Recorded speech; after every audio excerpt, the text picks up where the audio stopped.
Assalamualaikum warahmatullahi wabarakatuh. Selamat malam semua. Yang saya hormati Bapak Hafiz Rafi Udin selaku dosen pengampu mata kuliah Pendidikan Pancasila dan teman-teman yang saya banggakan. Di sini kami dari kelompok 1 akan mepresentasikan hasil kerja kami mengenai implementasi hak asasi manusia berdasarkan Pancasila. Sebelum itu, kelompok kami terdiri dari Fitriana Dian dengan NIM 4101422185. Yang kedua ada Ayu Nurma Bella P dengan NIM 4111422005. Yang ketiga ada Amelia Hemara dengan NIM 4111422030. Yang keempat ada Kotamul Amir Yahya dengan NIM 4201422013. Yang kelima ada Muhammad Kurniawan DS dengan NIM 4201422019. Yang keenam ada Zahra Novanda Yasmin dengan NIM 4201422084. Yang ketujuh ada Muhammad Norman PPA dengan NIM 4211422027. Yang kedelapan ada Andi Topan dengan NIM 4211422029. Yang kesembilan ada Dava Aryade dengan NIM 4211421422051. Dan yang terakhir saya sendiri ada Zahra Septianingrum dengan NIM 43014211004.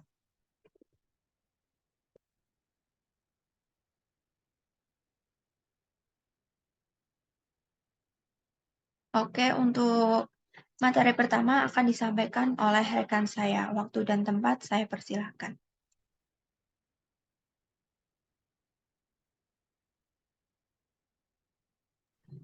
Ya, terima kasih untuk waktunya. Perkenalkan saya Kurniawan Dwi Saputra dengan NIM 42014 Di sini saya akan menjelaskan mengenai hakikat HAM. Indonesia sendiri sebagai negara yang menganut paham demokrasi berdasarkan Pancasila dan Undang-Undang Dasar 1945. Ciri dari negara demokrasi sendiri adalah adanya jaminan hak asasi manusia atau HAM.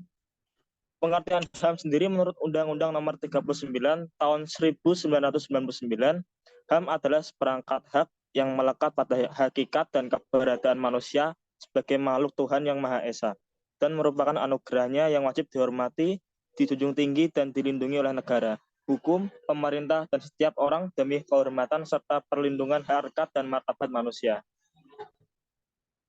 Next. Pengertian HAM sendiri menurut TAP MPR nomor 17 tahun 1998, HAM adalah hak dasar yang melekat pada diri manusia secara kodrati, universal, dan abadi sebagai anugerah Tuhan Yang Maha Esa. Hak-hak itu meliputi hak untuk hidup, hak berkeluarga, hak mengembangkan diri, hak keadilan, hak kemerdekaan, hak berkomunikasi, hak keamanan, dan hak kesejahteraan. Hak-hak itu tidak boleh diabaikan atau dirampas oleh siapapun. Dengan ungkapan lain, dapat menyatakan bahwa HAM adalah hak dasar yang melekat pada martabat manusia sebagai insan ciptaan Tuhan Yang Maha Esa. Next.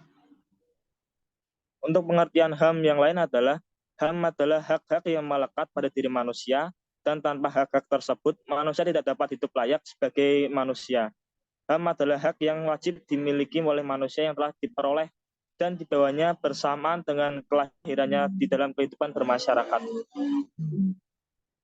Selanjutnya dapat disampaikan oleh rekan saya. Ya, terima kasih. Perkenalkan nama saya Farid Danendra dengan nomor NIM 4211 422051. Ingin lanjutkan. Hak asasi memiliki beberapa sifat, diantaranya bersifat umum karena diyakini bahwa beberapa hak dimiliki tanpa perbedaan bangsa, ras, agama, dan jenis kelamin. Kemudian hak bersifat supralegal, artinya tidak tergantung adanya suatu negara atau undang-undang dasar maupun kekuasaan pemerintah. Lanjut ke slide berikutnya. Hak asasi manusia adalah hak yang harus ada pada diri manusia sebagai pendukung kehidupannya. Hak asasi manusia bersifat universal, berarti setiap manusia memiliki hak yang melekat pada dirinya sebagai pendukung kehidupannya. Hak tersebut harus ada dan dimiliki oleh manusia. Hak asasi manusia melekat pada diri manusia sebagai sesuatu yang harus diterima oleh setiap manusia tanpa membeda-bedakan jenis kelamin, agama, suku, ras, dan bahasa. Selanjutnya. Kemudian ada ciri pokok hakikat HAM. Yang pertama ialah HAM tidak perlu diberikan. Diberi atau diwarisi, HAM adalah bagian dari manusia secara otomatis. Yang kedua, HAM berlaku untuk semua orang tanpa memandang jenis kelamin, ras, agama, etnis, pandangan politik, atau asal-usul sosial dan bangsa. Yang ketiga, HAM tidak bisa dilanggar. Tidak seorang pun mempunyai hak untuk membatasi atau melanggar hak orang lain. Orang tetap mempunyai HAM walaupun sebuah negara mempunyai hukum yang tidak melindungi atau melanggar HAM. Selanjutnya akan dibahas oleh rekan saya. Oke, terima kasih. Berikutnya ada karakteristik pelaksanaan HAM. Dalam wacana kebudayaan, muncul stereotip yang mencoba melakukan dikotomi antara kebudayaan Barat dan kebudayaan Timur. Kebudayaan Barat dianggap memiliki kebudayaan yang individualistik, sedangkan Timur memiliki kebudayaan yang bersifat komunalitas. Wacana kebudayaan ini sangat berpengaruh terhadap implementasi hak asasi manusia. Dalam pidatonya di sidang BPUPKI pada 31 Mei 1945, Supomo mengemukakan bahwa wacana mengenai kontekstualitas budaya dalam pelaksanaan HAM pada konsep negara integralistik. Prinsip-prinsip mendasar HAM tidak akan cocok untuk diterapkan karena mengambil nilai-nilai Barat yang individualis. Kemudian dengan adanya jaminan HAM, justru mencerminkan ketidakpercayaan dan kecurigaan terhadap kekuasaan.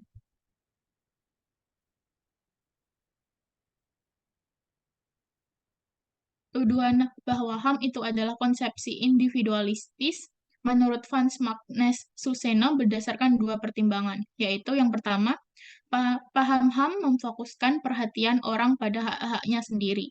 Masyarakat lalu sekedar sebagai sarana pemenuhan kebutuhan individual saja.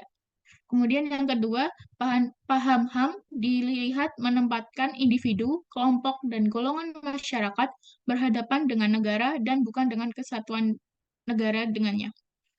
Warga masyarakat bukannya menyatu dengan negara, melainkan perlu dilindungi terhadapnya.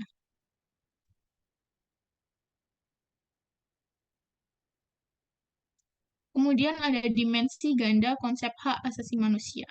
Yang pertama, dimensi universalitas, yaitu substansi HAM itu pada hakikatnya bersifat umum dan tidak terikat oleh waktu dan tempat, serta akan selalu dibutuhkan oleh siapa saja. Dimensi seperti ini akan pada hakikatnya akan selalu dibutuhkan dan menjadi sarana untuk mengekspresikan dirinya secara bebas. Kemudian yang kedua, dimensi kontekstual, yaitu menyangkut penerapan HAM bila ditinjau dari tempat berlakunya. Maksudnya, ide HAM dapat diterapkan secara efektif sepanjang tempat ide HAM memberikan suasana kondusif untuk itu. Dengan kata lain, ide HAM akan dapat digunakan secara efektif dan menjadi landasan etik pergaulan.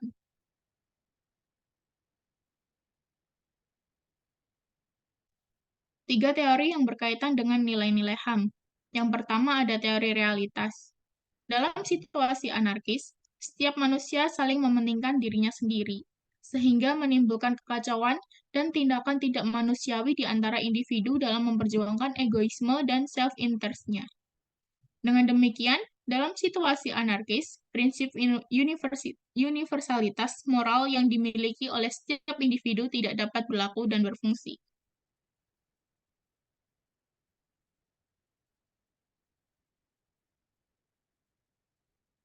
Yang kedua ada teori relativitas kultural. Berpandangan bahwa nilai-nilai moral dan budaya bersifat partikular. Hal ini berarti nilai-nilai moral HAM bersifat lokal dan spesifik sehingga berlaku khusus pada suatu negara. Dalam kaitannya dengan penerapan HAM menurut teori ini ada tiga model. Yang pertama, penerapan HAM yang lebih menekankan pada hak sipil, hak politik, dan hak pemilikan pribadi. Yang kedua, penerapan HAM yang lebih menekankan pada hak ekonomi dan hak sosial. Kemudian yang ketiga ada penerapan HAM yang lebih menekankan pada penentuan nasib sendiri atau self-determination dan pembangunan ekonomi. Kemudian yang ketiga ada teori radikal universalitas. Pada teori radikal universalitas berpandangan bahwa semua nilai termasuk nilai-nilai HAM adalah bersifat universal dan dapat dimodifikasi untuk menyesuaikan adanya perbedaan budaya dan sejarah suatu negara. Kelompok radikal universalitas menganggap ada satu paket pemahaman mengenai HAM, bahwa nilai-nilai HAM berlaku sama di semua tempat dan waktu, serta dapat diterapkan dalam masyarakat yang mempunyai latar belakang budaya dan sejarah yang berbeda. Dengan demikian, pemahaman dan pengakuan terhadap nilai-nilai HAM berlaku sama dan universal di semua negara dan bangsa.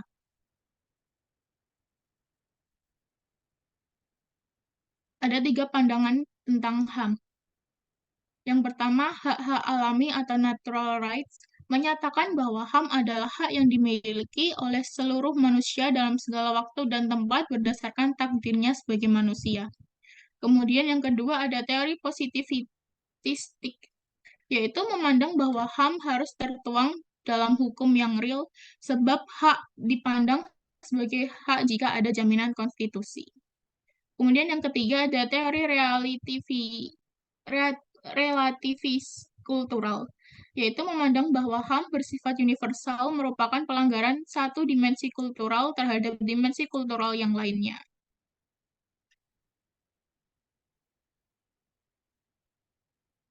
Nilai-nilai HAM yang tercantum dalam Universal Declaration of Human Rights. Beberapa nilai-nilai HAM yang terdapat dalam Universal Declaration of Human Rights yaitu 1. Hak untuk hidup, 2. Hak kemerdekaan dan keamanan badan, 3. Hak untuk diakui kepribadiannya menurut hukum, 4. Hak untuk memperoleh perlakuan yang sama dengan orang lain menurut hukum, 5. Hak untuk mendapat jaminan hukum, 6.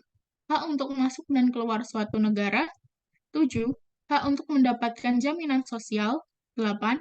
Hak untuk bebas memeluk agama serta mengeluarkan pendapat, 9. Hak mendapatkan pendidikan, 10. Hak turut serta dalam gerakan kebudayaan dalam masyarakat.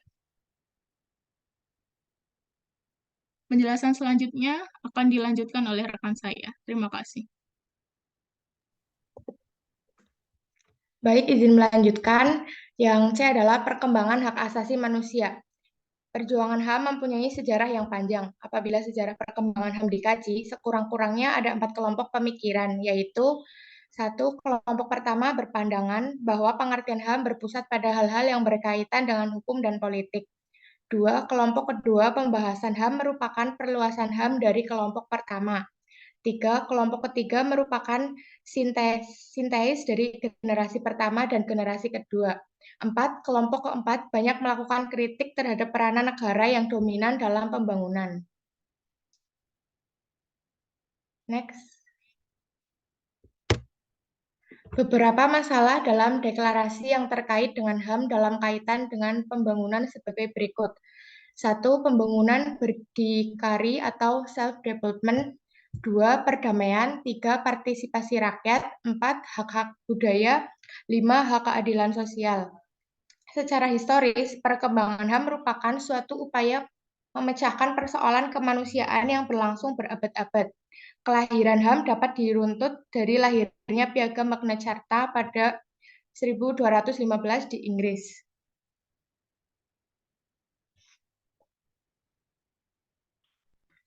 Secara lengkap, Magna Carta mengatur tentang 1. Kekuasaan raja harus dibatasi. 2. Hak asasi manusia lebih penting daripada kedaulatan raja. 3. Tidak seorang pun warga negara yang merdeka dapat ditahan atau dirampas kekayaannya, diperkosa, diasingkan, atau dengan cara apapun haknya diperkosa kecuali berdasarkan kepentingan umum.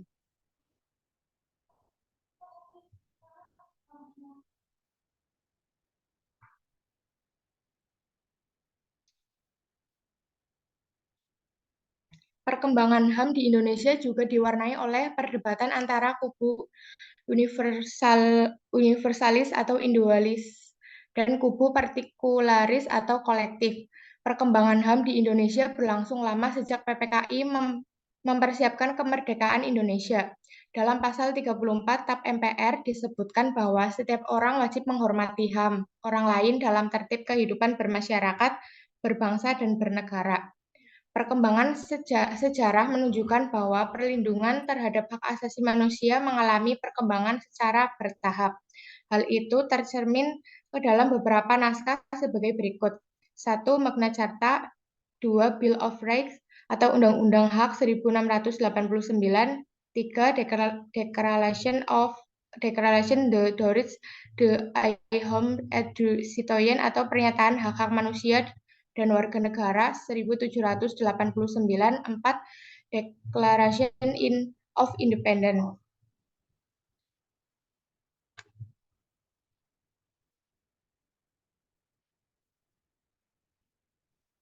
Rumusan hak asasi manusia yang sangat terkenal adalah 4 hak yang dirumuskan oleh Presiden Amerika Serikat Franklin D. Roosevelt pada permulaan Perang Dunia II. Hak-hak tersebut terkenal dengan istilah The Four Freedoms atau 4 kebebasan, yaitu 1. Kebebasan untuk berbicara dan menyatakan pendapat atau freedom of speech, 2. Kebebasan beragama atau freedom of religion, 3. Kebebasan dari ketakutan atau freedom of fear, 4. Kebebasan dari kemelaratan atau freedom from want.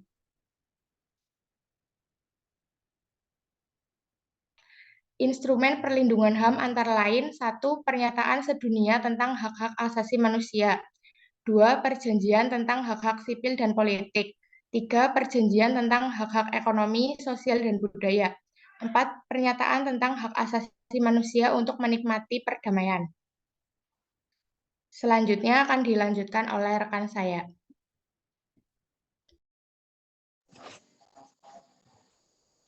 Baik, yang keempat ada pelaksanaan hak asasi manusia di Indonesia.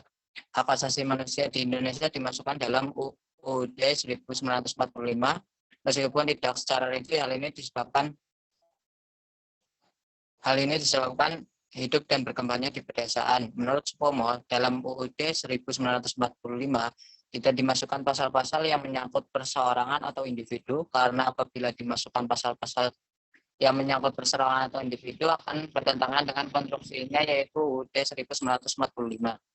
Sejalan dengan Supomo, Soekarno sangat menentang liberalisme yang menjamin hak-hak individu. Oleh karena itu, Soekarno menyatakan apabila negara kita hendak betul-betul berdasarkan pada paham kekeluargaan, paham tolong-menolong, paham gotong royong, dan keadilan sosial, maka nyahlah tiap-tiap pikiran individualisme dan liberalisme. Next.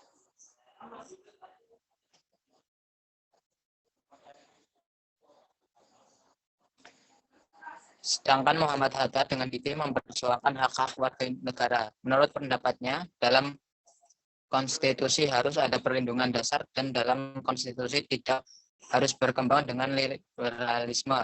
Apabila negara kekeluargaan dibangun, perlu ditetapkan beberapa hak warga negara karena jaminan terhadap hak tersebut mencegah timbulnya negara kekuasaan. Namun demikian, ada kesejajaran pemikiran Soekarno dan Hatta Dwi Tunggal, yaitu menitik beratkan pada pemikiran kebersamaan, integrasi, dan kesetiakawanan. Pemikiran integratif ini banyak mewarnai UUD 1945. Next.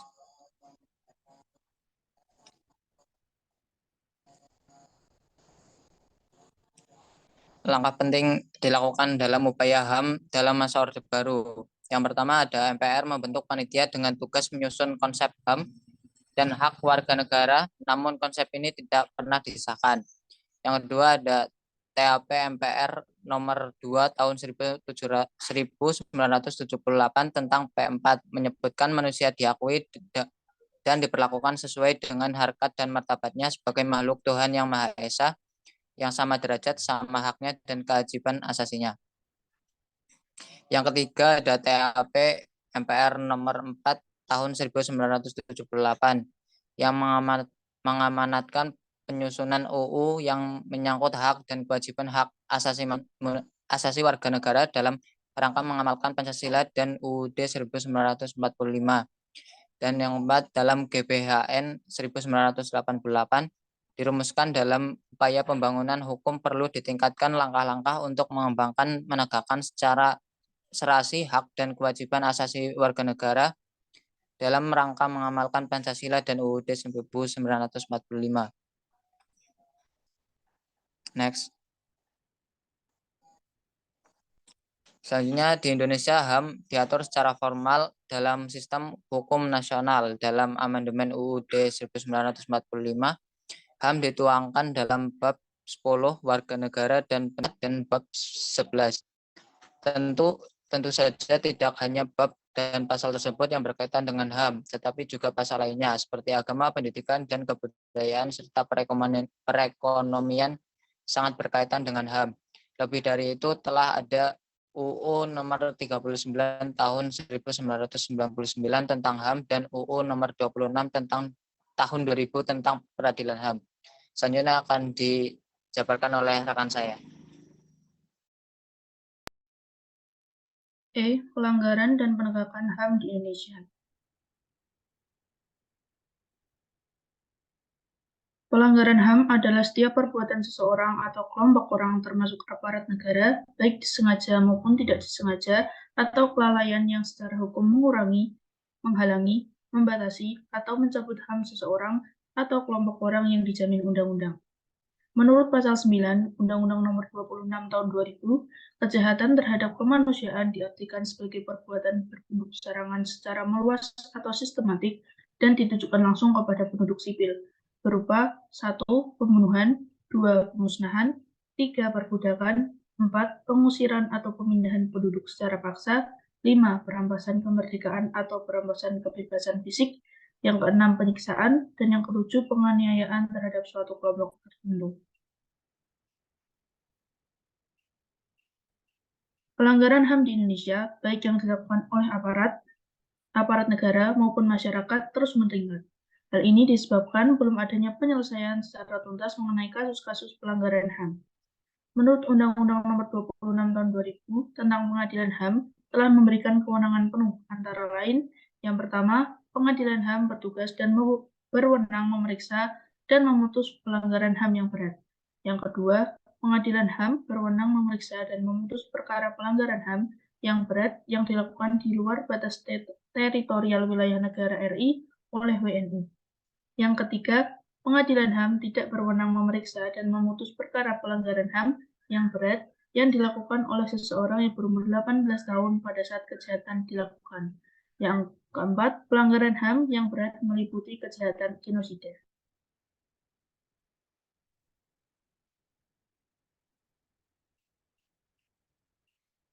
Pelanggaran dan upaya penegakan HAM di Indonesia dapat dibagi menjadi beberapa periode. Yang pertama, masa demokrasi parlementer. Penegakan HAM pada masa demokrasi parlementer tidak lepas dari perbedaan pendapat tentang perlu atau tidaknya mencantumkan hak asasi manusia dalam konstitusi atau undang-undang negara Republik Indonesia. Para pendiri negara memiliki kekhawatiran terhadap kemungkinan terbentuknya negara liberal di Indonesia atau negara komunis. Oleh karena itu, hak asasi manusia menjadi suatu hal yang dianggap penting untuk dibicarakan guna merumuskan Undang-Undang Dasar 1945 sampai perumusan Undang-Undang Dasar 1949, 1950, dan berakhir setelah keluarnya dekret Presiden pada 5 Juli tahun 1959.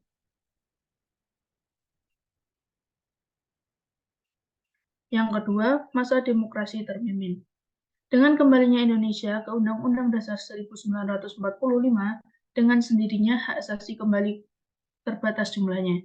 Di bawah Presiden Soekarno, beberapa hak asasi seperti hak mengeluarkan pendapat secara berangsur-angsur mulai dibatasi. Beberapa surat kabar dilarang, beberapa partai dibubarkan seperti Masyumi dan PSI. Sementara itu, pemenuhan hak asasi ekonomi sama sekali diabaikan. Tidak terdapat garis jelas mengenai kebijakan ekonomi. Perekonomian Indonesia mencapai titik terendah. Akhirnya, pada tahun 1966, demokrasi terpimpin diganti dengan demokrasi Pancasila era Orde Baru.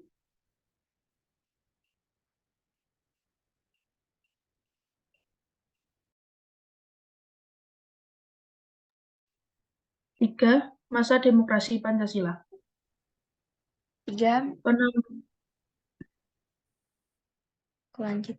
3. Masa demokrasi Pancasila. Penambahan sejumlah hak asasi yang termuat dalam UUD melalui MPRS yang menyusun rancangan piagam hak-hak asasi manusia dan hak-hak serta kewajiban warga negara.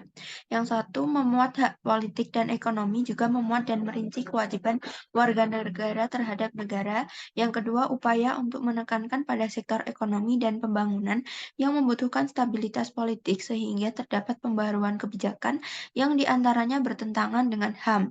Kebijakan tersebut yaitu kebebasan berpendapat, pengekangan terhadap pers, penerapan DOM di Aceh, peristiwa Tanjung Priok, kasus Trisakti yang akhirnya memunculkan tuntutan reformasi dan penghentian Presiden Soeharto pada tanggal 21 Mei 1908.